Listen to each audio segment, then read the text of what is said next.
Bueno, y estamos en este segmento especial de cada viernes en contacto con el mundo. Damos la bienvenida cordial a nuestro hermano, compañero y amigo Octavio Lister, a quien estábamos esperando, mire, usted no se imagina, con tanto anhelo. Saludos, doctor, qué bueno que ¿Cómo está con está usted? nosotros. Muchas gracias, buenos días queridos amigos Víctor, Nelly y los camarógrafos Anthony, Josué y por cierto lo del Control Master. Sí, la ausencia mía fue muy notoria y obviamente muchos me preguntaban qué pasaba y permítame dar una pequeña explicación. Resulta que mi esposa falleció hoy hace 23 días y ustedes comprenderán pues los días previos a su fallecimiento todo lo que significó para mí y por una enfermedad de esas enfermedades que no se puede hacer nada contra ella. Pero quiero agradecerle a todos los amigos que hicieron acto de presencia en las honras fúnebres, en el novenario, y a ustedes que fueron en grupo. Me sentí sumamente bien cuando los vi. Así que muchas gracias a todos por lo que fueron, por lo que se manifestaron a través de diferentes vías, que por cierto duré casi una semana para poder contestar, porque me vi abrumado por la cantidad de mensajes, de llamadas, y había que darle una explicación a cada uno, y esto lo que provocaba en mí era reeditar mi tristeza y mi luto. Pero nada, ya estamos aquí, y obviamente que este programa hace parte de mi existencia, en el cual me siento muy bien, y si ustedes me extrañaron, más lo extrañé yo a ustedes. Bueno, así es, sabemos, Nelly, que Papá Dios, como hombre de fe, le va a dar la fortaleza para sobreponerse a esta irreparable pérdida. Así que Papá Dios sabe que necesita esa fortaleza para poderse reintegrar a sus actividades cotidianas y poder pues, seguir disfrutando de este regalo que nos da Papá Dios, que es la vida. Así Amén. que bienvenido a este su segmento En Contacto con el Mundo. bueno, y arrancamos con los temas correspondientes al día de hoy. Una condecoración improcedente, Lister. Sí, eso fue la semana pasada, cuando la embajadora de Estados Unidos publicó un comunicado. Yo me quedé asombrado porque no tenía el más mínimo tacto político. Y yo se lo atribuí a que es su primera vez que ella es embajadora y que no tiene experiencia. Pero que ella decía, entre otras cosas, que el gobierno de Donald Trump ni el de los gobiernos amigos van a permitir la corrupción y que la embajada ni siquiera la sospecha de corrupción, que por ese motivo había decidido cerrar temporalmente las oficinas de la DEA en República Dominicana. La DEA es un departamento antinarcótico de Estados Unidos que trabaja en colaboración con muchos países como el nuestro. Me llamó la atención porque qué necesidad ella tenía de decirlo de esa manera, sin observar ningún tipo de tacto diplomático, como acabamos de decir, y además en una admisión de la corrupción que se está cometiendo. Por otra parte, ese organismo no depende de la embajada, sino de la DEA en Estados Unidos, en Washington, que son los que debieron haber dado la información, sobre todo porque ya el supervisor de la DEA en República Dominicana, Melitón Cordero, ya estaba apresado allá en Estados Unidos y va a ser procesado por haber recibido sobornos y haber tramitado visas para colaboradores, es decir, con personas que lo hacen y que hay que guardarlo en bajo perfil, como serían informantes de casos de drogas, y obviamente parece que él le gustó tanto el negocio Que se excedió. y cuando vieron que había más de 100 visas, el único que tiene autoridad para otorgar una visa es el cónsul, ni siquiera la embajadora puede decir, otórguenle una visa a Nelly o a Víctor o a Lister, sino que ellos son los que tienen O sea, que si eran potestad. a los informantes que había que tener a discreción, hubieron más informantes de lo debido. ¿Y Exactamente. usted no atribuye las declaraciones de ella ser ella la representante aquí en el país de Estados debió Unidos? hacerlo O por ella. sus conocimientos, doctor, en el área, realmente, ¿usted entiende que no debió ser ella que diera esa información? No debió ser ella, o por lo menos debió haberlo dicho de otra manera, se está investigando, pero prácticamente condenó, la cerró la oficina, porque están ubicadas dentro de las instalaciones de la embajada. Ahora bien, ¿por qué yo digo que es improcedente? Señores, la condecoración de Duarte Sánchez y Mella es la más alta que permite nuestro país. Eso está establecido en leyes especiales y se otorga única y exclusivamente a presidentes, altos dignatarios, jefes de Estado, embajadores y personalidades tanto dominicanas como extranjeras que hayan contribuido con el bienestar de la República Dominicana. Entonces, ¿qué sucede? Que el presidente le dijeron, mal asesorado, en octubre del año pasado le impuso la condecoración, aunque en el grado de caballero, pero al fin y al cabo la distinción más alta, a Melitón Cordero, que era el supervisor de la DEA en el país. Yo estimo que es como una especie de correspondencia con lo que había decidido Donald Trump de apoyar que el candidato para dirigir en las Naciones Unidas en contradroga fuera un dominicano. Entonces, en correspondencia, le otorgó esta condecoración con tan mala suerte que entonces fue una persona que se vio envuelta y que todavía está siendo investigada, en donde pudiera ser sancionado hasta con 15 años de prisión. Y de donde yo veía los nombres latinos, digo, bueno, será puertorriqueño. No, es dominicano, es de Nagua. Decía en principio que era de San Francisco de Macorís, bendito sea Dios, todo lo malo se le pega a nuestro pueblo. No, sí, así sale en la prensa. Ahora bien, él no podía hacer eso solo. Tenía que haber una complicidad o con agentes de la Dirección Nacional de Control de Drogas o con fiscales de control de drogas de la República Dominicana.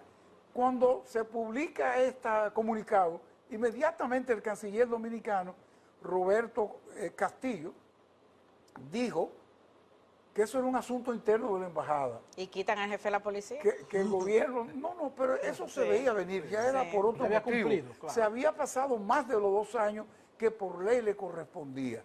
Entonces, ¿qué pasa? Que el presidente no le quedó de otra que revocar ese decreto y pedir la devolución de la condecoración.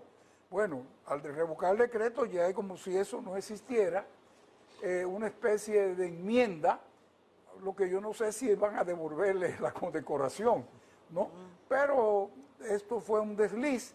El presidente tiene que ser muy cuidadoso porque él sabe que la mujer del César no solamente tiene que ser seria, sino tiene que aparentarlo, y con todas las denuncias que están saliendo, antes eran mensuales, después semanales, ya son diarios de actos de corrupción y de narcotráfico en el gobierno del PRM, pues debe ser más cuidadoso y no llevarse de lo que le digan sus asesores, sino investigarlo. Oigan esto, hubo un alto oficial, creo que de la Fuerza Aérea, que había denunciado que habían casos de corrupción a ese nivel, y lo que hicieron fue que lo destituyeron a él. Bueno, están pasando cosas extrañas, Lister, ¿verdad? Porque también tenemos aquí un inusual comunicado diplomático. Sí, claro. Y usted claro. decía que el presidente tiene que tener cuidado, no solamente tener cuidado mensual, semanal, es a diario, a diario. cada instante tener No cuidado. confiarse de nadie. De nadie. Si él quiere que su nombre prevalezca hasta el final de su gobierno, que se le va a hacer el tiempo interminable, porque yo me imagino que ya él debe estar loco por entregar. Lo inusual del comunicado diplomático, ¿a qué se refiere? No, a eso mismo. Ah, ok, está vinculado con la Sí. condecoración. Sí. Lo que pasa es que tiene un punto número 2, pero también tenemos que hablar del embargo y crisis humanitaria en Cuba, que eso Interesante, diario doctor, este está tema. saliendo en la prensa y lo conocemos que viene desde... Sí, miren señores, esto es un crimen lo que se está cometiendo contra el pueblo cubano. Tú puedes estar de acuerdo o no con el régimen, pero hace más de 60 años que las Naciones Unidas en la Asamblea General, por la inmensa mayoría, han votado en contra de ese embargo económico. Pero el presidente de Estados Unidos, porque brilla en todos los temas, ha prohibido todo tipo de ayuda y de suministro de petróleo, entiéndase, de combustible a Cuba. A él le preguntaron en las ruedas de prensa que él ofrece desde el avión presidencial que si iba a hacer lo mismo en Cuba que lo que hizo en Venezuela. Dice, oh, no, no, no, no. El régimen cubano se está cayendo por sí solo, en cualquier momento cae. Pero con ese nivel de presión. Y claro, un acorralamiento, claro, y después dijo que en ese momento el canciller, el secretario de Estado, el Departamento de Estado de Estados Unidos, estaba en negociaciones con funcionarios cubanos. Ahora bien, con un fusil aquí, ¿cómo no van a negociar? Pero no hay libertad para negociar, lo que están tratando de imponer lo que hicieron en Venezuela. Y son más irónicos y sarcásticos, que ellos saben que el pueblo se está muriendo porque no hay energía. Cuba explota petróleo, un petróleo de muy mala calidad, la tercera parte de su consumo, pero ya no hay energía en los hospitales, en la producción de alimentos, nada. Y ni siquiera puede fluir el turismo, los turistas que llegaban a Cuba. tú sabes lo que está pasando. Aerolínea Que los cancelada. aviones que van a Cuba o regresan de Cuba tienen que hacer escala en México para abastecerse. Y México hasta ahora es el único país que ha desafiado las medidas de Donald Trump y le está suministrando petróleo a Cuba, pero no es suficiente como para abastecer todas sus necesidades. Ya España ha dicho que va a mandar alimentos y medicina porque está en un caos y aún así no han logrado tumbarlo, ¿verdad? Y entonces Estados Unidos le está mandando medicina y alimentos, o sea, lo está matando y al mismo tiempo le está mandando eso. Obviamente que yo vi un editorial de un periódico, de esos periódicos que son gratuitos, que es donde salen más noticias internacionales, que son conservadores.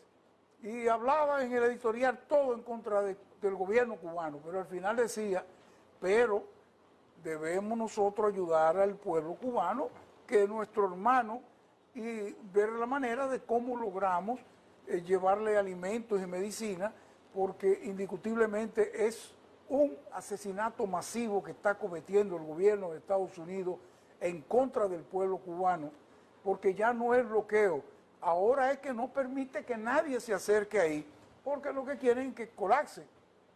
60 años luchando contra eso, el pueblo cubano, o el gobierno cubano, pero ellos están, bueno, diremos que el régimen es demasiado estricto y que tiene el control. No, hombre, en un extremo así se pierde ya totalmente el control y el pueblo pudiera protestar, pero no, que se ha mantenido ahí de manera increíble. Es una situación difícil que yo Ustedes espero pueden entrar a los diferentes diarios cubanos y... que en cualquier momento Lister pueda llegar a su final y que se le permita, porque si no van a convertir a Cuba en una fosa gigantesca, porque se van a morir de hambre, sí, porque no hay acceso a nada. Y si logran derribar al gobierno, lo que se va a convertir otra vez Cuba en el burdel de los Estados Unidos. Bueno, finalmente ya Perú, en las instituciones de Perú. Sí, doctor. Miren, señores, se preguntarán ustedes qué es lo que pasa en Perú, que en 10 años han pasado 8 presidentes. En 10 años, O sea que algunos han durado apenas 4 meses, como José Gerí. Ustedes se acuerdan, un jovencito de 39 años que se emocionó mucho y... ¿Usted ha visto la foto que sale en los medios? Que como que está en el aire, se ve así en esa foto. Claro, porque mire qué es lo que pasa. Él era suplente de diputado. Cuando logran destituir a Dina Boluarte, que duró 3 años, que esa era la vicepresidenta de Pedro Castillo, y como Pedro Castillo parece que alguien lo asesoró, que se dio cuenta que lo iban a destituir, entonces él ordenó cerrar el Congreso y ahí fue cuando verdaderamente lo destituyeron, lo juzgaron y lo condenaron a 10 años de prisión. Entonces Dina Boluarte, que debía ser la que llamaría a elecciones, digo, no, yo no voy a llamar a elecciones, yo voy a concluir el periodo. Y se hicieron protestas a los indígenas que mataron una cantidad enorme porque ella ordenó que dispararan contra ellos y resulta que ahora la destituyeron. ¿Usted recuerda un programa aquí mismo cuando decíamos que la estaban investigando por unos relojes Rolex? Sí. Óyeme, por esa corrupción, ¿eh? Pero entonces, en el caso de José Gerí, fue que él fue a un restaurante que es de un chino que está siendo investigado y aceptó no pagar la cuenta y aceptó que le pagaran dulce y todas esas cosas.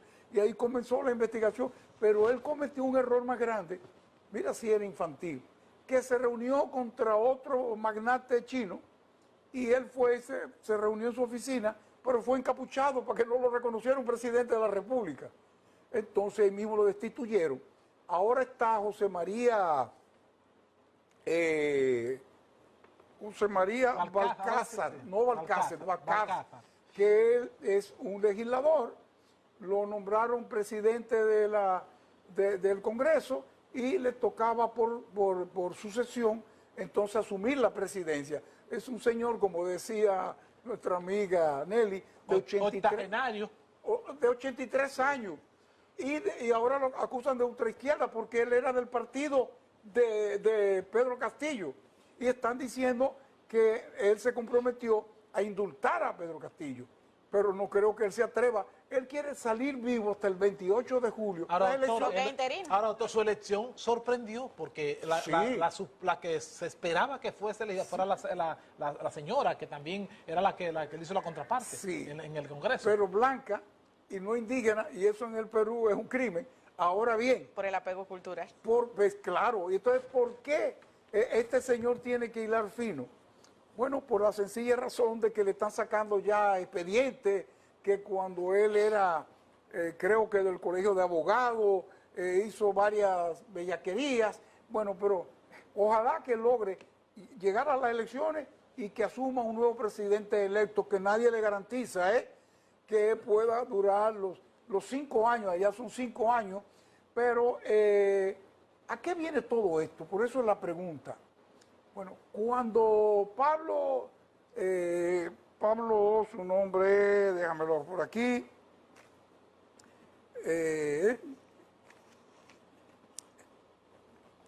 cuando Pedro Pablo Kaczynski, que se recuerdan, ¿verdad? Él tuvo que renunciar porque le investigaron y sobrevivió, pero cuando venía una segunda vez, dice, no, renunció.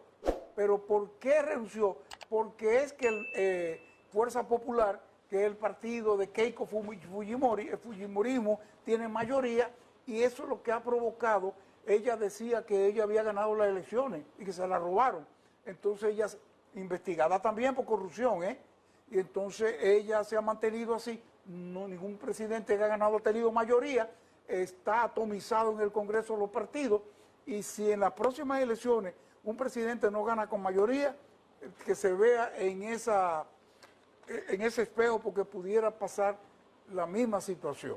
Vamos a esperar entonces que Perú pueda en las próximas elecciones elegir un presidente que pueda permanecer en el cargo y que pueda conducir a Perú por el camino correcto, como esperan todos los peruanos. Doctor, gracias una vez más por compartir con nosotros. Bienvenido a que es su segmento En Contacto con el Mundo. El próximo viernes, Dios mediante, nos volveremos a reencontrar. El 27 de febrero. Víctor Puntiel, junto a un equipo de experimentados profesionales, hacen de Contacto Diario la revista matinal más completa de la televisión regional. Entrevistas, análisis, comentarios, reportajes, deportes, farándula y todo el acontecer nacional e internacional. Estás en Contacto Diario de lunes a viernes de 8 a 9:30 de la mañana por el canal 8 de Telenor. Contacto Diario, la revista matinal más completa de la televisión regional.